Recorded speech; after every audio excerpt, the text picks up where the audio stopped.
Hi, welcome to week 4 of Human Resource Management. And this week we're going to continue investigating diversity and multiculturalism. And I do have a cold, so I apologize for my voice sounding kind of funny. But so please excuse my strange breathing into the microphone. But we're going to go on today and look at um, the idea of implicit bias. And this is how most discriminatory actions happen in a workplace. And I want I want you guys to have a good understanding of this. So I'm going to have some redundant work for you on it, but it's going to be a little.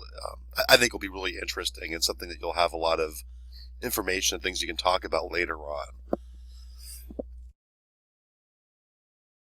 So of course, I want you to make sure you've read chapter 3 and start responding to the diversity and multiculturalism discussion that you put up last week.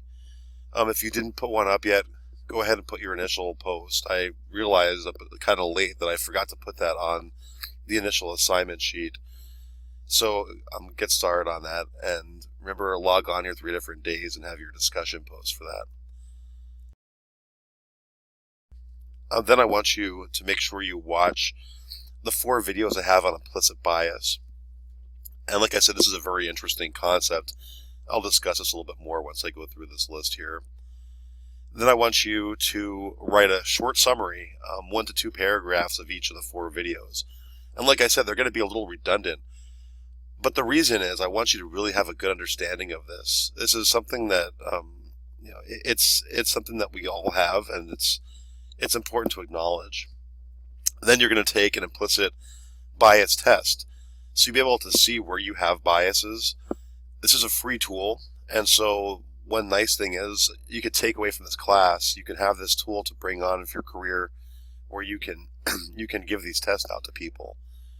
They're very it's very interesting to notice where you have your biases.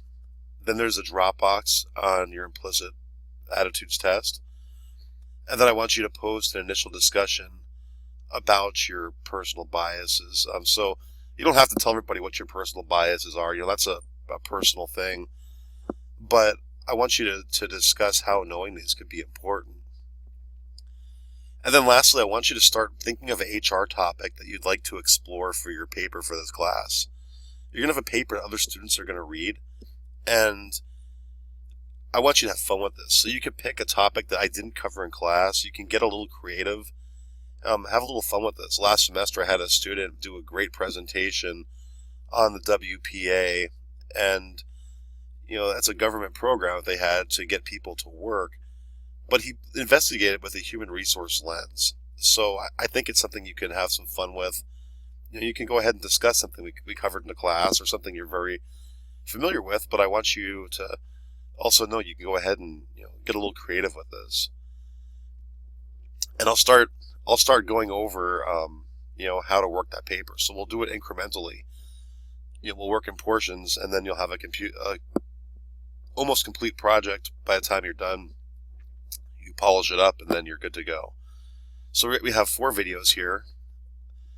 The first video is a TED Talk on biases. And then there's a couple of videos from UCLA. And so one discusses the test itself, and the other one discusses how you can take this information and use it to better yourself. And then here's a more scientific video that I'm going to have you watch. Some people like having more detail, but each video has some different information in it. So I want you to pay attention to them and give me a 1 to 2 paragraph summary on each video. Then lastly, after you watch those, I want you to take the Project Implicit test. And this is through Harvard. So to do this test, you're just gonna I'm just trying to make my screen a little smaller here so you can see what I'm doing. You're gonna click on this link. It's gonna bring you to Harvard's implicit bias, Project Implicit. All you have to do is click on Take a Test, and you need to wish to proceed. and then you can choose your different things that you want to look at to see if you have a bias.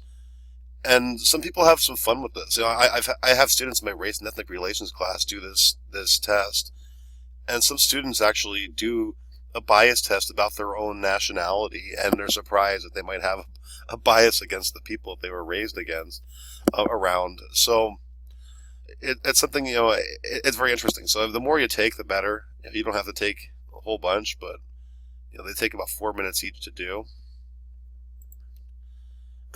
But they're interesting. They give you a lot of information. And so after you take that test, then you can go ahead and answer this short question. I just want you to take the bias test and explain how understanding your own personal biases can make you a better hiring manager. So I want you to think about this and try to reflect on how knowing what your biases are can make you a better worker. And of course, we have our discussion. So I didn't publish that yet, but I'll have it published for you. So we're going to look at how an organization can benefit from requiring its employees to have a basic understanding of their personal biases. Then lastly, I have some information. This is just extra information here. It's from the Southern Poverty Law Center. And it gives you more information on these tests. So people find these really interesting, and if you do, there's more information for you. So again, I want you to understand these, because a lot of times when there's an issue of discrimination, or if there's an issue of not hiring enough people from a certain social class or a gender, it's not because of flagrant racism or discrimination. I mean, sometimes it is, but oftentimes it's because of small biases that exist.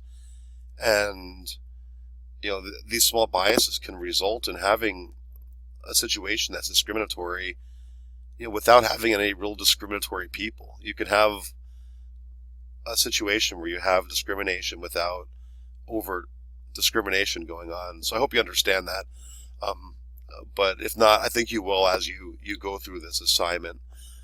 So again, if you have any questions, go ahead and send me an email on D2L, or you can go to the communications tab and do a general discussion here. And right under the introductions, I do have a general questions area, so you can go there and go ahead and ask a question. Maybe a classmate can answer. If not, I'll go ahead and get to it. So again, thank you so much, and have a great week.